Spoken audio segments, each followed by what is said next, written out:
Hello and welcome to this week's edition of the Snakebite. It's our weekly sports show that airs every Tuesday at noon. I'm John Kristovich with James Simpson. Thank you for joining us here at FSC TV. James, the lacrosse teams are going to highlight this week's show. Let's talk about them. Well, the women's lacrosse team, they went 2-0 this week and have now won their 5th straight. We'll start with this past Friday's game against the University of Alabama Huntsville, which saw the Mocs come away with an 18-8 win. Abby McFerrin and Lizzie Lynch each notched 7 points in the win, as McFerrin was able to increase her goal total to a team leading 16 at the time. Lynch scored 4 goals in her return to play after missing a pair of contests to help lead the impressive offense. The team was able to follow up Friday's win with a resounding victory over previously undefeated Colorado Mesa. Yeah, James, so they win on Friday night to move to 5-1 on the season, headed into the game against the Colorado Mesa Mavericks, who at the time were 3-0, having outscored their opponents by wide margins too. But it was the Moccasins who came out on top in a really tenacious effort against the visitors from Colorado. Haley Dallio was on fire from the get-go, scoring 9 total points and 5 goals to push Florida Southern over the top. She now has the team lead with 20 goals this season as they move to 6-1 on the year. They seem to be really unstoppable right now, James. They had an early season loss to now top-ranked Queens, but since then they've avenged that loss with plenty of great wins. They're averaging almost 20 goals per game and have been putting teams away, frankly, before even halftime. Yeah, and they're not just beating up on younger teams either. Colorado Mesa was an undefeated team that's been a winner for years now. They took down both Mount Olive and Wingate, which were each getting national recognition. So they're a good team, and their next big test of the season is coming this Friday in a neutral site game with Roberts Wesleyan, ranked 17th in the country. The Mocs are ranked 7th in the country, with their only loss coming to top-ranked Queens.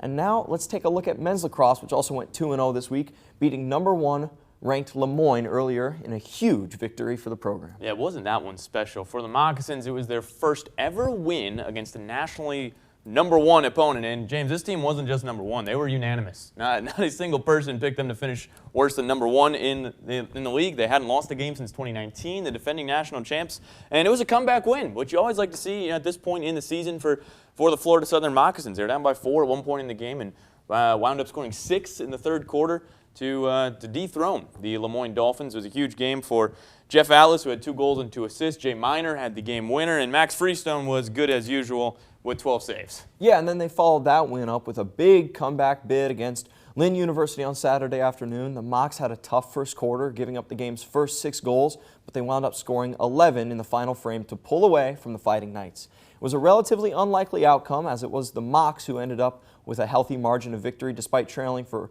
almost the entire game. Kevin Horwitz was the catalyst, winning 25 of 35 faceoffs to give the Mocs repeated offensive possessions that really wore out the visitors from Boca Raton. Yeah, that was a fun one, and Horwitz has been really good. He stepped it up in the fourth quarter. You don't see that too often. 11 goals to just 1 allowed in that final frame. So let's shift focus to baseball and softball. Both teams battled Eckerd College in their respective sports this past weekend, with each team going 1-2 in the series. For the men, Nick Wells proved to be the savior, rocketing a pair of home runs in the back half of the third game to tie and then take the lead in the 7th inning. That lead would hold up. Wells, with his first 2 home runs of the year, couldn't come at a better time. With the win, the Mocs moved to 14-12 on the season as their up-and-down year continues. They have 7 more 3-game series, though, this year, so plenty of time to turn things around with roughly 24 games left, with the majority of them being against conference opponents in conference games. Yeah, so that stretch will continue tonight with a solo game against St. Leo, then a 3-game series against Florida Tech this weekend at home, and now we'll take a bit of a look at softball, which has seen a similar up-and-down year. The team is 10-14, coming off of the Eckerd series, and just like their baseball counterparts, they have over 7 full series left, so plenty of time to catch some heat. And the Mocs' Jaden DeWitt has done a nice job in the leadoff spot for the team this season, leading the team in batting average while making some fantastic plays with her speed. They play tomorrow afternoon in a home doubleheader against the University of West Georgia. You said it. Both golf teams are in action today, with the women coming off of a 6th-place finish at the Peggy Kirk Bell Memorial Invitational last week and competing today at the Barry U Women's Invitational. The men are coming off of a tough showing at the First Federal Southeastern Collegiate last week, placing 14th among 18 teams heading into this week's challenge at Georgia College. Both teams will have just one more competition before the Sunshine State Conference Championships take place from April 10th through April 12th. coming up right here at the Grasslands Golf and Country Club in Lakeland, Florida. Great little local course. The men's tennis team extended their win streak to 7 games after taking on Hillsdale College and Quincy University last week. They've really done well against non-conference competition this year as their season winds down just a bit here before the SSC Championships in late April. One of their toughest challenges of the year is going to be tomorrow afternoon against the #2 ranked St. Leo Lions. Yeah, that is going to be interesting. They've really started to catch some heat, really, to be frank. Yeah, a little bit of a tough start against some in-conference opponents, but they're doing well against the out-of-conference teams, and it's good to see that they've found a little bit of a groove, as has the women's team. Their 6-game win streak was ended only to a Division I team in the UConn University Huskies, a 4-3 loss last Tuesday. They're now 8-4 on the season, with plenty of time left on the schedule before the SSC Championships. They competed yesterday against West Virginia University and will take on #3 ranked Nova Southeastern next Monday at 3. A lot of tough competition for our tennis teams. Our first esports news of the year, the League of Legends team is having an absolutely fantastic season so far.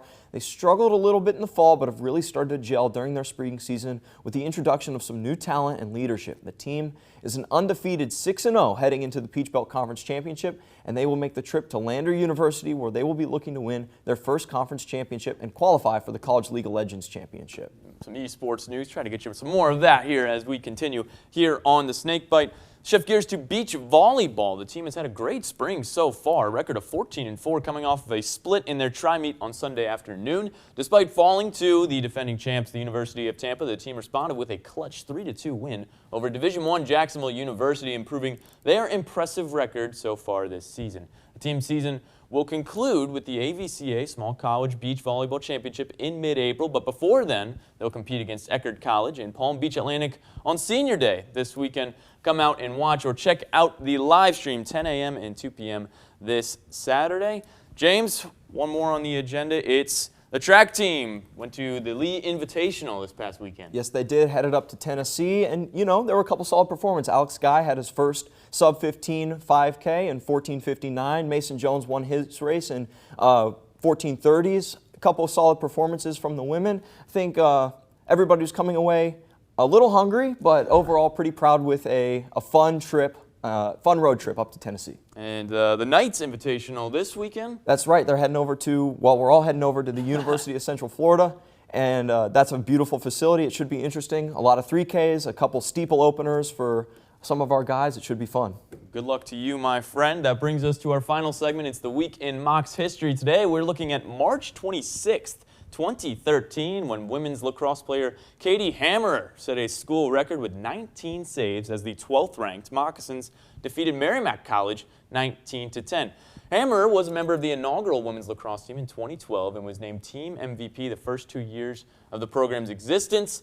And frankly, her name floods the record book as she is the all-time winningest goalkeeper. She's faced the most shots, has the most saves, and the most starts amongst Moccasin goalkeepers. Katie Hammerer, a big win over Merrimack College. They're Division I, by the way. So women's lacrosse, men's lacrosse, they're both performing just fantastically. And for the men, they have got a good one tonight. Frostburg State, a little bit of revenge on the mind. You can tune into that one on the SSC Digital Network or come and watch at Barron Field. Well, that'll just about do it here this week on the Snakebite. I'm John Kristovich with James Simpson. Thank you so much for tuning in.